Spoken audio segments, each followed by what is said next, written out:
জীবনের খারাপ দিনগুলি যেন কাটতেই যায় না, আর সুখের দিনগুলি যেন কত তাড়াতাড়ি কেটে যায়। আজ অনেক দিন পর তোমাদের মাঝে ফিরে আসতে পেরে আমি অনেক খুশি বন্ধুরা। আশা করি তোমরা সবাই অনেক ভালো আছো। শুভ সকাল আমার প্রিয় বন্ধুরা। ত্রিপুরা আগরতলার ছোট্ট একটা গ্রাম থেকে আমি তোমাদের সবাইকে অনেক অনেক ভালোবাসা জানিয়ে আমার আজকের ভিডিওটা শুরু করছি।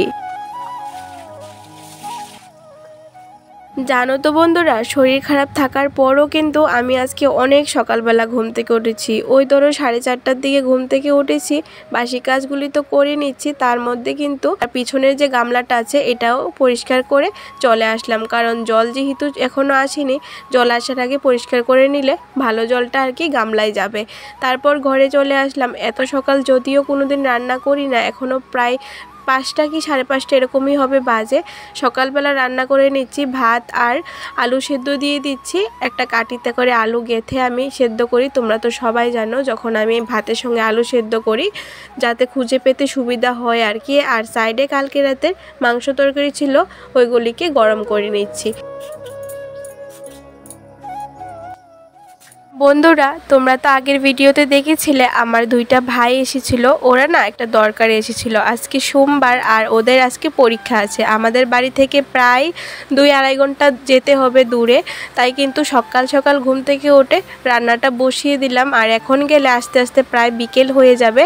তাই ভাবলাম যেহেতু পরীক্ষা দিতে যাবে, তাই একমোট সেদ্ধ ভাত খেয়ে যাক, আস্তে আস্তে তো সেই বিকেলে। তাই কিন্তু সকালবেলা শরীর খারাপ থাকা সত্ত্বেও ঘুম থেকে উঠে সেদ্ধ ভাত বসিয়ে দিয়েছিলাম। আর দেখবে বন্ধুরা, ঘুম থেকে উঠে যদি একবার কাজে লাগা যায় না, তারপর যেন আর ঘুমাতে ইচ্ছে করে না, যতই শরীর খারাপ থাকুক না কেন। রান্নাটা তো হচ্ছে, আর আজকে কিন্তু 6টার আগে জল দিয়ে দিয়েছে। তাই কিন্তু রান্নাটা বসিয়ে আমি জলটাও নিয়ে নিচ্ছি। আর এখনও কিন্তু বন্ধুরা আমাদের বাড়িতে কেউই ওঠেনি।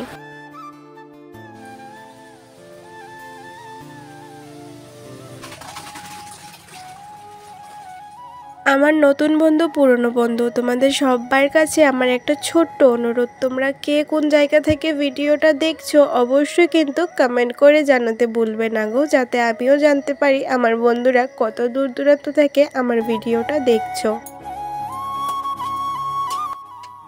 প্রায় 6:30-7টা বেজেই গেছে। ওদেরকে না আর টিফিন দেবো না, একবারে ডাইরেক্ট সেদ্ধ ভাত খাইয়ে দেবো। ডাল আর আলু ভর্তা হয়ে গেছে, দুইজনকে দিয়ে দেবো, সঙ্গে তোমাদের দাদাকেও দিয়ে দেবো। আর পরীক্ষা যেহেতু দিতে যাবে অনেকটা দূরে, তাই একটুটাই তাড়াতাড়ি করে যাওয়াটাই ভালো, কারণ সময় মতো যদি স্কুলের সামনে গিয়ে না পৌঁছায় তাহলে কিন্তু অনেকটাই অসুবিধা হয়ে যাবে পরীক্ষা দিতে আর কি। তাই তাড়াতাড়ি করে রান্না করে কিন্তু ভাত বেড়ে নিচ্ছি। আর ওরা কিন্তু ওইদিকে রেডি হচ্ছে। গরম ভাত তো একটু ঠান্ডা হলে খেতে সুবিধা হবে। এর গোষ্ঠী উদ্ধার দিয়ে দিছে, মাতারি কত আশ্রয় ছো নাই তাহলে।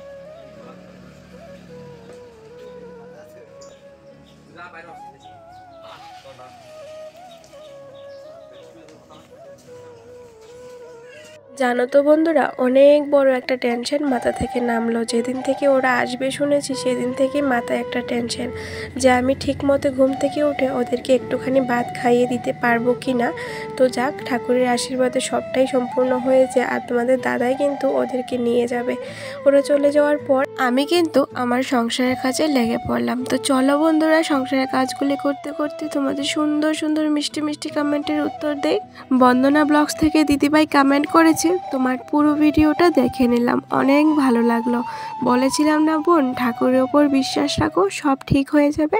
হলো তো ঠিক, এভাবে এগিয়ে যাও, তোমার পাশে আছি। হ্যাঁ গো দিদিভাই, ভগবানের ওপর বিশ্বাস আছে বলেই কিন্তু আজ এই জায়গায় ভগবান আমাকে এনে দিয়েছে। তোমাদের এত এত ভালোবাসা পেয়েছি, তোমাদের সাপোর্টের কারণে কিন্তু আমি এই জায়গায় আসতে পেরেছি। শুধু এতটুকুই বলবো, তোমরা পরবর্তী সময়গুলিতেও এভাবে আমার পাশে থেকো। মানিক চক্রবর্তী চ্যানেল থেকে কমেন্ট করেছে, অনেক ভালো লাগলো দিদিভাই ভিডিওটা দেখে। আর ভাই ছোট হোক বা বড়, বোনেদের কিন্তু ভাইয়ের প্রতি আলাদা একটা ভালোবাসা থাকে, কারণ আমারও ভাই আছে। হ্যাঁ গো, বাড়ির মানুষ আসলে দেখবে ওই দিনটা কেমন জানি দিনটা কাটতেই চাইছে না যতক্ষণ না বাড়িতে আসে। আর আমি তো প্রায় সময় গেটের সামনে গিয়ে দাঁড়িয়ে থাকি কখন ওরা আসবে। তোমাদের সাথে কথা বলতে বলতে কি যে রান্না করলাম সেটাই তো দেখানো হয়নি। এই যে এখানে পাতলা করে মুসুরি ডাল রান্না করেছি, ওরা খেয়ে যাওয়ার পর এতটুকু রয়েছে। আর এখানে রান্না করেছিলাম বাঁশকুড়ুল দিয়ে কাঁঠালের বিচি দিয়ে নিরামিষ তরকারি, পাঁচফোড়ন ফোড়ন দিয়ে, অনেক ভালো লেগেছে খেতে। আর এখানে আছে কালকে রাতে একটুখানি মাংসের তরকারি। ভাইয়ের সঙ্গে যে একটা ভাইয়ের বন্ধু এসেছে, ও না মাছ মাংস ডিম কিছুই খায় না, ওর জন্য নাকি নিরামিষ রান্না করতে হয়, তাই রান্না করলাম। আর ভাত তো হয়েই গেছে, ওরা খাওয়ার পর কিন্তু আমি আবারও একটুখানি ভাত রান্না করে নিয়েছি। তো যেহেতু রান্না বান্না হয়ে গেছে, গ্যাস মুছে নিয়েছি, রান্নাঘরের ফিল্টার টেবিল সব মুছে নিয়েছি, এখন বাইরের কাজগুলি সেরে নেই। আর আজকে সেরকম কোনো রৌদ্র নেই জানো তো, তবে বৃষ্টি আসার আগেই আমি উঠানটা ঝাড় দিয়ে নিচ্ছি গো।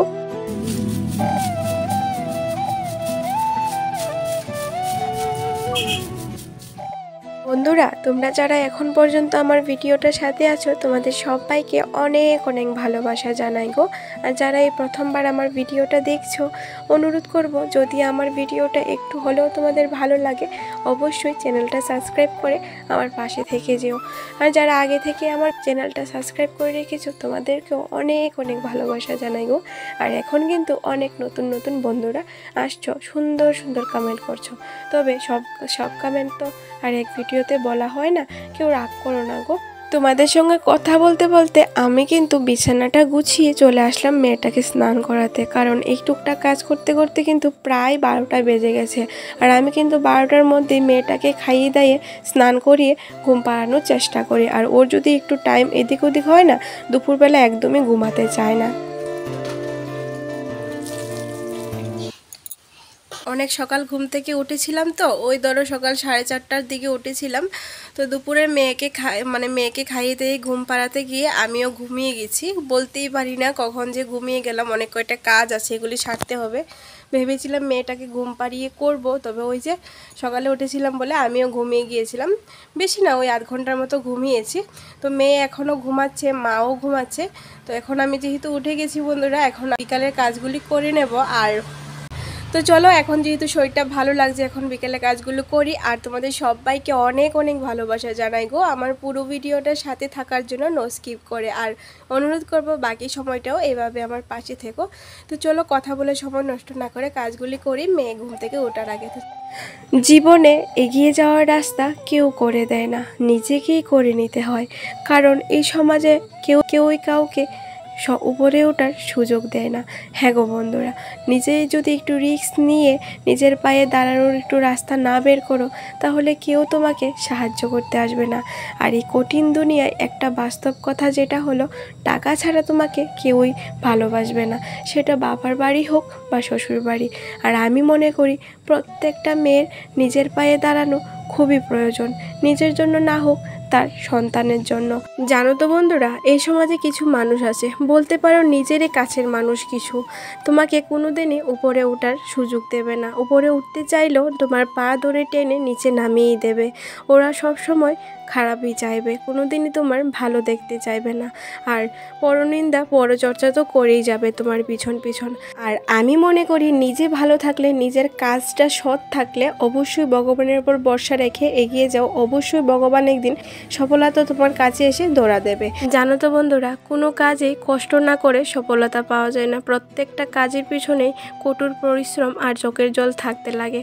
চলো বন্ধুরা, তোমাদের সঙ্গে অনেক গল্প করে নিলাম, অনেক মনে জমানো কথাও তোমাদের বলে ফেললাম। আসলে অনেকদিন পর তোমাদের সঙ্গে আবার কথা বলছি, তো তাই মুখে আর কিছুই আটকাচ্ছে না। তো তোমাদের সঙ্গে কথা বলতে বলতে খালি বোতলগুলি কিন্তু আমি ফিল্টার থেকে জল ভরে কিছুটা ফ্রিজে রেখে দিলাম, কয়েকটা বড় বড় জলের বোতল মার ঘরে আর আমাদের ঘরে মিলিয়ে রেখে দিলাম। এখন রান্নাঘরের সাইড থেকে এক বালতি মাটি নিয়ে নেব। আসলে অনেক দিন ধরে রান্নাঘর আর রান্নাঘরের ধারগুলি কিন্তু লেপা হয় না বৃষ্টির জন্য, দেখতে পাচ্ছ ধারগুলির কি অবস্থা। আর তার মধ্যে তো শরীর খারাপ আছে। জানো তো বন্ধুরা, মাটির ঘরগুলি যদি একটু লেপে মুছে ভালো করে পরিষ্কার করে না রাখা হয় না, দেখতে নিজেরই যেন ভালো লাগে না।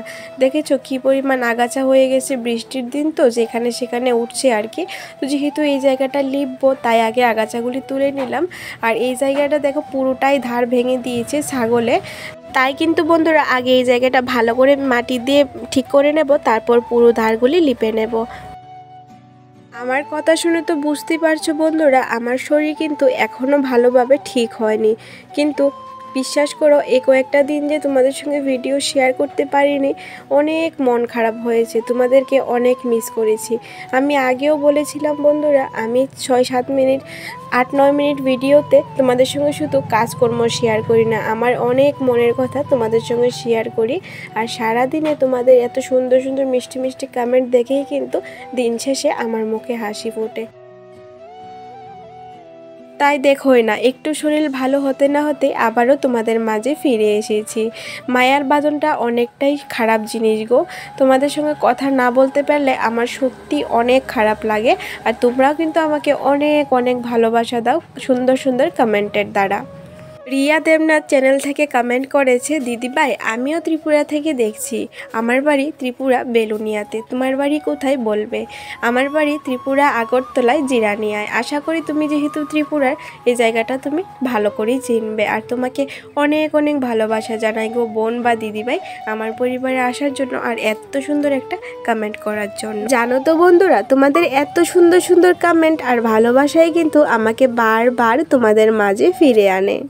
শুভ সন্ধ্যা বন্ধুরা, এখন বাজে 6:30 আর বিকেলের রান্না করে নিয়েছি রাতের জন্য। এখন আমরা মা মেয়ে দুজনেই চলে যাব পাশের বাড়িতে, কারণ বাড়িতে কেউই নেই, মা আর তোমাদের দাদা দুজনেই গেছে ডাক্তারের কাছে, মাকে ডাক্তার দেখাবে বলে। তাই ভাবলাম এতক্ষণ মানে এখন গেল মানে আস্তে আস্তে প্রায় 3-4 ঘন্টা ডাক্তার দেখাতে গেলে বুঝোই তো দেরি হয়। তাই ভাবলাম এতক্ষণ সময় আর মা মেয়ে দুজনে একলা থাকবো না। দিনের বেলা যদিও একলা সারাদিন থাকতে পারি, তবে রাতের বেলা আমি থাকতে পারি না, অন্ধকারকে ভীষণ ভয় পাই, আগেই তো বলেছিলাম তোমাদের। তো এখন আমাদের কিন্তু মানে আমার টিফিন খাওয়া হয়নি, তবে মেয়েকে দুধ হরলিক্স খাইয়ে নিয়েছি। তো এখন যাব পাশের বাড়িতে, দরজা তালা দিয়ে ওরা আসলে তারপর বাড়িতে আসব। তো চলো বন্ধুরা, ওদের বাড়িতে গিয়ে আর কোনো ভিডিও করব না, আজকের ভিডিওটা এখানে শেষ করি। মেয়েটা দুষ্টামি করছে এতে দেখো। তো চলো আজকের ভিডিওটা এখানে শেষ করি। তোমরা সবাই অনেক ভালো থেকো, সুস্থ থেকো, সাবধানে থাকো আর একে অপরের পাশে থেকো। টাটা।